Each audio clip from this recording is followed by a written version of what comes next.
ಇನ್ನು ಹಾಸನ ಜಿಲ್ಲೆಯ ಹೇಮಾವತಿ ಜಲಾಶಯದಲ್ಲೂ ಕೂಡ ನೀರಿನ ಕೊರತೆ ಕಾಣಿಸ್ತಾ ಇದೆ. ಕಳೆದ ವರ್ಷ ಇಷ್ಟೊತ್ತಿಗೆ 2 ಬಾರಿ ಭರ್ತಿಯಾಗಿತ್ತು ಹೇಮಾವತಿ ಡ್ಯಾಂ. 37 ಟಿಎಂಸಿ ನೀರಿನ ಸಂಗ್ರಹ ಸಾಮರ್ಥ್ಯ ಇದೆ ಹೇಮಾವತಿ ಜಲಾಶಯಕ್ಕೆ. ಆದ್ರೀಗ ಸದ್ಯ ಹೇಮಾವತಿ ಜಲಾಶಯದಲ್ಲಿ 24 ಟಿಎಂಸಿ ನೀರು ಮಾತ್ರ ಸಂಗ್ರಹ ಆಗಿದೆ. ಕಾವೇರಿ ಕೊಳ್ಳದ ಪ್ರಮುಖ ಜಲಾಶಯ ಹೇಮಾವತಿ. ಹಾಸನ ತಾಲೂಕಿನ ಗೊರೂರು ಬಳಿಯಾಗುತ್ತೆ ಹೇಮಾವತಿ ಜಲಾಶಯ. ಇಲ್ಲೂ ಕೂಡ ನೀರಿನ ಕೊರತೆ ಕಾಣಿಸ್ತಾ ಇದೆ. ಕಳೆದ ವರ್ಷಕ್ಕೆ ಕಂಪೇರ್ ಮಾಡಿದ್ರೆ ಕಳೆದ ವರ್ಷ ಇಷ್ಟೊತ್ತಿಗೆ 2 ಬಾರಿ ಇದೇ ಡ್ಯಾಂ ಭರ್ತಿಯಾಗಿತ್ತು. ಕೆಪಾಸಿಟಿ ನೋಡಿದ್ರೆ 37 ಟಿಎಂಸಿ ನೀರಿನ ಸಂಗ್ರಹ ಸಾಮರ್ಥ್ಯ ಹೇಮಾವತಿ ಜಲಾಶಯಕ್ಕಿದೆ. ಆದರೆ ಈಗ ಇರೋದು 24 ಟಿಎಂಸಿ ಮಾತ್ರ ಸಂಗ್ರಹ ಆಗಿರುವಂತ ನೀರು. ಕಾವೇರಿ ಕೊಳ್ಳದ ಪ್ರಮುಖ ಜಲಾಶಯ ಇದು. ಈ ಭಾಗದ ರೈತರಿಗೆ, ಜನರಿಗೆ ಒಂದು ಟೆನ್ಷನ್ ಇದ್ದೇ ಇದೆ, ಇದೇ ರೀತಿಯಾಗಿ ಮುಂದುವರೆದ್ರೆ ಹೇಗೆ ಅಂತ. ಜಲಾಶಯದ ಕೆಪಾಸಿಟಿಯಷ್ಟು ನೀರು ತುಂಬಿಲ್ಲ. ಕಳೆದ ಬಾರಿ ಕಂಪೇರ್ ಮಾಡಿದ್ರೆ 2 ಬಾರಿ ಜಲಾಶಯ ತುಂಬಿತ್ತು. ಈ ಬಾರಿ 1 ಬಾರಿ, ಅದು ಕೇವಲ 24 ಟಿಎಂಸಿ ನೀರು ಮಾತ್ರ ಇದೆ, ಜಲಾಶಯ ತುಂಬಿಲ್ಲ. ನೀವು ಗಮನಿಸಬಹುದು ದೃಶ್ಯದಲ್ಲಿ. ಪ್ರತಿನಿಧಿ ಮಂಜುನಾಥ್ ಇದಕ್ಕೆ ಸಂಬಂಧಪಟ್ಟಾಗಿ ವರದಿ ಕೊಟ್ಟಿದ್ದಾರೆ, ಬನ್ನಿ ನೋಡೋಣ. ರಾಜ್ಯದಲ್ಲಿ ತೀವ್ರ ಮಳೆಯ ಕೊರತೆ, ಭೀಕರ ಬರಗಾಲ ಒಂದು ಕಡೆ ಕಾಡ್ತಾ ಇದ್ದರೆ, ಗಾಯದ ಮೇಲೆ ಬಳೆ ಎಳೆದಂತೆ ಏನು ಕಾವೇರಿ ನ್ಯಾಯಾಧಿಕರಣ ತೀರ್ಪು ನೀಡಿರ್ತಕ್ಕಂಥದ್ದು ರಾಜ್ಯದ ರೈತರಿಗೆ ಸಾಕಷ್ಟು ಆತಂಕವನ್ನಕ್ಕೆ ದುಡಿದೆ. ಅದರಲ್ಲೂ ಪ್ರಮುಖವಾಗಿ ಕಾವೇರಿ ನದಿಯಿಂದ ತಮಿಳುನಾಡಿಗೆ ನೀರು ಬಿಡಬೇಕು ಅಂತಕ್ಕಂಥ ಈ ಒಂದು ತೀರ್ಪು ಈ ಭಾಗದ ರೈತರನ್ನ ಸಾಕಷ್ಟು ಒಂದು ರೀತಿ ಕಂಗೆಡುವಂತೆ ಮಾಡಿದೆ. ಪ್ರಮುಖವಾಗಿ ಕಾವೇರಿ ಕೊಳದ ಜಲಾಶಯಗಳ ಪರಿಸ್ಥಿತಿ ಹೇಗಿದೆ ಅಂತೇಳಿ ನಾವು ನೋಡೋದಾದರೆ, ನಾನೀಗ ಹಾಸನ ಜಿಲ್ಲೆಯ ಗೊರೂರು ಸಮೀಪ ಇರತಕ್ಕಂಥ ಹೇಮಾವತಿ ಜಲಾಶಯದಲ್ಲಿ ಇದ್ದೀನಿ. ಈ ಜಲಾಶಯದಲ್ಲಿ ನೀರಿನ ಸಂಗ್ರಹ ಮಟ್ಟ ಎಷ್ಟಿದೆ ಅಂತೇಳಿ ನಾವು ನೋಡ್ತಾ ಹೋಗ್ಬೋದು. ಈ ಬಾರಿ ಆರಂಭದಿಂದನೂ ಕೂಡ ಮಳೆ ಬರಲಿಲ್ಲ. ಮಳೆಯ ಕೊರತೆಯಿಂದಾಗಿ ಜಲಾಶಯಕ್ಕೆ ನೀರು ಕೂಡ ಬಂದಿಲ್ಲ. ಕಳೆದ ಬಾರಿ ಇಷ್ಟೊತ್ತಿಗಾಗಲೇ ಜಲಾಶಯ 2 ಬಾರಿ ಭರ್ತಿಯಾಗಿತ್ತು. ಜೂನ್ ಅಂತ್ಯದ ವೇಳೆಗೆ 1 ಬಾರಿ ಭರ್ತಿಯಾಗಿತ್ತು. ಜುಲೈ ಕೊನೆಯ ವೇಳೆಗೆ 1 ಬಾರಿ ಭರ್ತಿಯಾಗಿತ್ತು. ಅಂದರೆ ಅಷ್ಟು ದೊಡ್ಡ ಪ್ರಮಾಣದಲ್ಲಿ ಕಳೆದ ವರ್ಷ ಮಳೆ ಬಂದಿತ್ತು. ಒಟ್ಟು ಹೇಮಾವತಿ ಜಲಾಶಯ ಈ 37 ಟಿಎಂಸಿ ಸಂಗ್ರಹ ಸಾಮರ್ಥ್ಯ ಇರತಕ್ಕಂಥ ಜಲಾಶಯ. ಅಂದರೆ 2922 ಅಡಿಯ ಸಂಗ್ರಹ ಸಾಮರ್ಥ್ಯ ಇದೆ. ಇವತ್ತಿಗೆ ನಾವು ನೋಡೋದಾದರೆ 2906.60 ಅಂದರೆ ಸುಮಾರು 24.195 ಟಿಎಂಸಿ ಅಷ್ಟು ನೀರನ್ನ ಮಾತ್ರ ಸಂಗ್ರಹ ಇದೆ. ಕಳೆದ ವರ್ಷ ಇದೇ ಅವಧಿಯಲ್ಲಿ ನೀರು ಎಷ್ಟಿತ್ತು ಅಂತ ನಾವು ನೋಡೋದಾದರೆ 2920 ಅಡಿ, ಅಂದರೆ ಸರಿಸುಮಾರು 35ರಿಂದ 36 ಟಿಎಂಸಿ ಅಷ್ಟು ನೀರು ಕಳೆದ ಬಾರಿ ಇತ್ತು. ಈ ಬಾರಿ ಅತ್ಯಂತ ತೀವ್ರ ರೀತಿಯ ಮಳೆಯ ಕೊರತೆ ಇದೆ. ಇವತ್ತಿಗೆ ನಾವು ನೋಡೋದಾದರೆ ಜಲಾಶಯಕ್ಕೆ ಕೇವಲ 5690 ಕ್ಯೂಸೆಕ್ಸ್ ಅಷ್ಟು ನೀರಿನ ಒಳಹರಿವು ಮಾತ್ರ ಇದೆ. ಕಳೆದ ವರ್ಷ ಇದೇ ದಿನ 14935 ಕ್ಯೂಸೆಕ್ಸ್ ಅಷ್ಟು ನೀರಿನ ಒಳಹರಿವಿತ್ತು.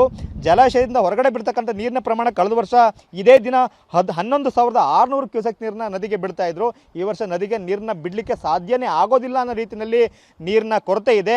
ಈ ಹಾಸನ ಜಿಲ್ಲೆಯ ಮಾತ್ರ ಅಲ್ಲ, ಹಾಸನ, ಮಂಡ್ಯ, ತುಮಕೂರು ಈ ಭಾಗದ ಲಕ್ಷಾಂತರ ಜನ ರೈತರು ಮಳೆಗಾಲದಲ್ಲಿ ಇದೇ ಜಲಾಶಯದ ನೀರನ್ನ ನಂಬಿಕೊಂಡು ಕೃಷಿಯನ್ನು ಮಾಡ್ತಾ ಇದ್ದಾರೆ. ಸರ್ಕಾರ ಈ ಬಾರಿ ಸ್ಪಷ್ಟವಾಗಿ ಹೇಳ್ಬಿಟ್ಟಿದೆ, ಕಾಲುವೆಗಳ ಮೂಲಕ ನೀರನ್ನು ಬಿಡೋದಿಲ್ಲ, ಯಾವ ಕಾರಣಕ್ಕೂ ಬೆಳೆಯನ್ನು, ಅಂದರೆ ಕಾಲುವೆ ನೀರನ್ನು ನಂಬಿಕೊಂಡು ನೀವು ಬೆಳೆಯನ್ನು ಮಾಡಬೇಡಿ ಅಂತಕ್ಕಂಥ ಸೂಚನೆ ಸರ್ಕಾರ ಕೊಟ್ಟಿದೆ.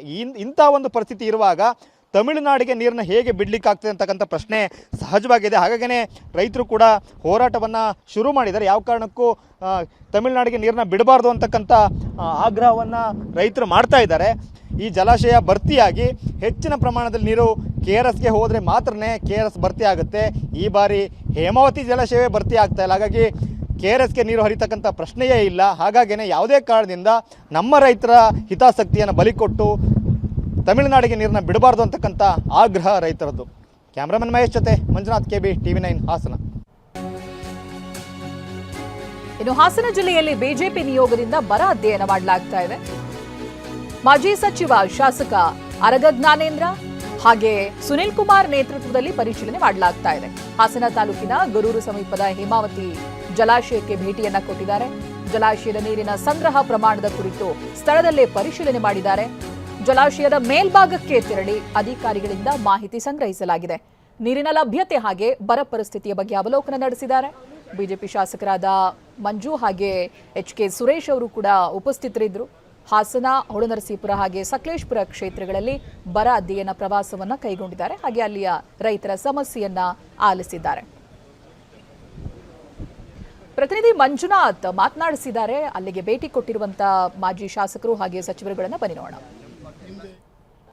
ಹಾಸನ ಜಿಲ್ಲೆಯಾದ್ಯಂತ ಬಿಜೆಪಿಯ ಬರ ಅಧ್ಯಯನ ತಂಡ ಪ್ರವಾಸವನ್ನು ಮಾಡ್ತಾ ಇದೆ. ಏನು ಹಾಸನ ಜಿಲ್ಲೆಯಲ್ಲೂ ಕೂಡ ಸಾಕಷ್ಟು ಕಡೆಗಳಲ್ಲಿ ಮಳೆಯ ಕೊರತೆಯಿಂದಾಗಿ ಸಾಕಷ್ಟು ಬೆಳೆಹಾನಿ ಆಗಿದೆ. ಅದ್ರ ಜೊತೆಗೆ ಈಗ ಜಲಾಶಯದಲ್ಲಿ ನೀರಿನ ಸಂಗ್ರಹದ ಮಟ್ಟವನ್ನು ಕೂಡ ಪರಿಶೀಲನೆ ಮಾಡಲಿಕ್ಕೆ ಅರಗ ಜ್ಞಾನೇಂದ್ರ ಹಾಗೂ ಸುನಿಲ್ ಕುಮಾರ್ ಅವರ ನೇತೃತ್ವದ ತಂಡ ಈಗ ಬಂದು ಹಾಸನ ಜಿಲ್ಲೆ ಹಾಸನ ತಾಲೂಕಿನ ಗೊರೂರು ಸಮೀಪ ಇರತಕ್ಕಂಥ ಹೇಮಾವತಿ ಜಲಾಶಯವನ್ನು ವೀಕ್ಷಣೆಯನ್ನು ಮಾಡ್ತಾ ಇದ್ದಾರೆ. ಈ ಬಾರಿ ಆರಂಭದಿಂದಲೂ ಕೂಡ ಸಾಕಷ್ಟು ಮಳೆ ಕೊರತೆಯಾಗಿದೆ. ಜಲಾಶಯಕ್ಕೂ ಕೂಡ ನೀರಿನ ಹರಿವಿಲ್ಲ. ಜೊತೆಗೆ ಈ ಬಾರಿ ಬೆಳೆಗೂ ಕೂಡ ನೀರು ಸಿಗ್ತಕ್ಕಂಥದ್ದು ಬಹುತೇಕ ಅನುಮಾನ ಅಂತಕ್ಕಂಥ ಸ್ಥಿತಿ ಇದೆ. ಹಾಗಾಗಿನೇ ಈ ಜಲಾಶಯದಲ್ಲಿ ಕಾವೇರಿ ಕೊಳ್ಳದ ಪ್ರಮುಖವಾಗಿರ್ತಕ್ಕಂಥ ಜಲಾಶಯ ಹೇಮಾವತಿ ಜಲಾಶಯ. ಏನು KRS ಭರ್ತಿಯಾಗಬೇಕು ಅಂತಂದರೆ ಈ ಭಾಗದಲ್ಲಿ ಮಳೆ ಆಗಬೇಕು, ಇಲ್ಲಿಂದನೇ ಹೆಚ್ಚು ಪ್ರಮಾಣದಲ್ಲಿ ನೀರು ಹೋಗಬೇಕು. ಈ ಬಾರಿ ಏನು ನಿನ್ನೆ ಒಂದು ತೀರ್ಪು ಕಾವೇರಿ ನ್ಯಾಯಾಧೀಕರಣ ತೀರ್ಪು ಬಂದಿದೆ, ಅದು ಕೂಡ ಸಾಕಷ್ಟು ಆಘಾತಕಾರಿಯಾಗಿದೆ ಅಂತಕ್ಕಂಥ ರೈತರ ಆಕ್ರೋಶದ ನಡುವೆ ಹೇಮಾವತಿ ಜಲಾಶಯದಲ್ಲಿ ಒಟ್ಟು ಸಂಗ್ರಹ ಸಾಮರ್ಥ್ಯ ಇರ್ತಕ್ಕಂಥದ್ದು 37 TMC ನೀರಿನ ಸಂಗ್ರಹ ಸಾಮರ್ಥ್ಯ ಅಂದರೆ 2922 ಅಡಿಗಳಷ್ಟು ನೀರಿನ ಸಂಗ್ರಹ ಸಾಮರ್ಥ್ಯ ಇದೆ. ಇವತ್ತಿರ್ತಕ್ಕಂಥದ್ದು ಕೇವಲ 24 TMC ಅಷ್ಟು ನೀರು ಮಾತ್ರ. ಅದು ಕಳೆದ ಕೆಲವು ದಿನಗಳಿಂದ ಬಂದಂಥ ಸ್ವಲ್ಪ ಪ್ರಮಾಣದ ಮಳೆಯಲ್ಲಿ ಒಂದಷ್ಟು ನೀರು ಬಂದಿದೆ ಬಿಟ್ಟರೆ ಈ ಬಾರಿ ಬಹುತೇಕ ಕುಡಿಯೋ ನೀರಿಗೂ ಕೂಡ ಸಮಸ್ಯೆ ಆಗ್ತಕ್ಕಂಥ ರೀತಿಯಲ್ಲಿ ಹಾಸನ ಜಿಲ್ಲೆಯ ಹೇಮಾವತಿ ಜಲಾಶಯದ ಪರಿಸ್ಥಿತಿ ಇದೆ. ಸಾಕಷ್ಟು ಕಡೆಗಳಿಗೆ ಇದೊಂದು 5ನೇ ಪ್ಲೇಸ್ಗೆ ವಿಸಿಟ್ ಮಾಡಿ ಈಗ ಟೀಮ್ ಬಂದಿದೆ. ನಮ್ಮ ಜೊತೆ ಮಾತಾಡಲಿಕ್ಕೆ ಸುನಿಲ್ ಕುಮಾರ್ ಅವರು ಇದ್ದಾರೆ. ಸರ್ ಹೇಳಿ ಸರ್, ಹಾಸನ ಜಿಲ್ಲೆಯ ಪರಿಸ್ಥಿತಿ ಕೂಡ ಏನು ಭಿನ್ನವಾಗಿಲ್ಲ, ಇಲ್ಲೂ ಕೂಡ ಸಾಕಷ್ಟು ಮಳೆ ಕೊರತೆ ಇದೆ. ಈ ಬಾರಿ ಹಿಂಗಾರು ಕೈ ಕೊಟ್ಟಿದೆ, ಮುಂಗಾರು ಕೂಡ ಬರ್ತಾ ಇಲ್ಲ. ತಾವು ಸಾಕಷ್ಟು ಕಡೆ ಹೋಗಿ ಬಂದಿರಿ ಸರ್, ಹೇಗಿದೆ ಸರ್ ಪರಿಸ್ಥಿತಿ? ಅಲ್ಲ, ಒಟ್ಟಾರೆ ಇಡೀ ಹಾಸನ ಜಿಲ್ಲೆನಲ್ಲಿ ಮಳೆಯ ಕೊರತೆಯಿಂದ ಯಾವುದೇ ಕೆರೆ ಕಟ್ಟೆಗಳು ಡ್ಯಾಮ್ಗಳಿಗೆ ನೀರು ಬಂದಿಲ್ಲ ಅನ್ನುವಂಥದ್ದು ಪ್ರತ್ಯಕ್ಷವಾಗಿ ನೋಡಿದಾಗ ಇವತ್ತು ಅರಿವಿಗೆ ಬರ್ತಾ ಇದೆ. ವಿಶೇಷವಾಗಿ ಗೊರೂರು ಡ್ಯಾಮ್ಗೆ ಒಳ ಹರಿವು ಈ ಡ್ಯಾಮ್ ನಿರ್ಮಾಣ ಆದ ನಂತರದ ದಿನಗಳಲ್ಲಿ ಇಷ್ಟು ದೊಡ್ಡ ಪ್ರಮಾಣದಲ್ಲಿ ಒಳ ಹರಿವು ಕಡಿಮೆ ಆಗಿರೋದು ಇದು ಮೊದಲನೇ ಬಾರಿಗೆ ಅಂತೇಳಿ ಸ್ವತಃ ಅಧಿಕಾರಿಗಳೇ ಇವತ್ತು ಹೇಳ್ತಾ ಇದ್ದಾರೆ. ಇಷ್ಟು ನೀರು ಕಡಿಮೆ ಆಗಿರುವಂಥದ್ದನ್ನು ನಾವು ಯಾವತ್ತೂ ಕೂಡ ಗಮನಿಸಿಲ್ಲ ಅನ್ನುವಂಥದ್ದು ಇಲ್ಲಿರುವಂಥ ಎಲ್ಲರ ಸ್ಥಳೀಯರ ಅಭಿಪ್ರಾಯ.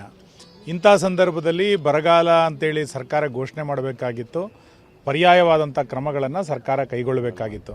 ಯಾವುದೇ ರೀತಿಯಾದಂಥ ಆ ರೀತಿಯಾದಂಥ ಕ್ರಮಗಳನ್ನು ಸರ್ಕಾರ ಕೈಗೊಳ್ಳಲಿಲ್ಲ. ಮೊದಲನೇದು. ಎರಡನೇದು, ಇಂಥ ಸಂಕಷ್ಟದ ಪರಿಸ್ಥಿತಿನಲ್ಲಿ ಮತ್ತೆ ತಮಿಳುನಾಡಿಗೆ ನೀರು ಬಿಡಬೇಕು ಅನ್ನುವಂಥ ಆದೇಶ ಬಂದಿರುವಂಥದ್ದು, ಆ ನಿಟ್ಟಿನಲ್ಲಿ ಸರ್ಕಾರಗಳು ಮುಂದಾಗ್ತಾ ಇರುವಂಥದ್ದು ಎಷ್ಟರ ಮಟ್ಟಿಗೆ ಸರಿ ಇವತ್ತು? ತಕ್ಷಣ ಮುಖ್ಯಮಂತ್ರಿಗಳು ಎಲ್ಲ ಡ್ಯಾಮುಗಳ ಪರಿಸ್ಥಿತಿಯ ಸ್ಥಳ ಅಧ್ಯಯನ ಮಾಡಿ ವಸ್ತುಸ್ಥಿತಿಯನ್ನು ಅರ್ಥ ಮಾಡಿಕೊಂಡು ಇವತ್ತು ಒಂದು ಗಟ್ಟಿತನದ ನಿರ್ಧಾರವನ್ನು ಇವತ್ತು ತೆಗೆದುಕೊಳ್ಬೇಕಾಗಿದೆ. ರಾಜ್ಯದ ಜನರ ಹಿತವನ್ನು ಇವತ್ತು ಕಾಪಾಡಬೇಕಾಗಿದೆ.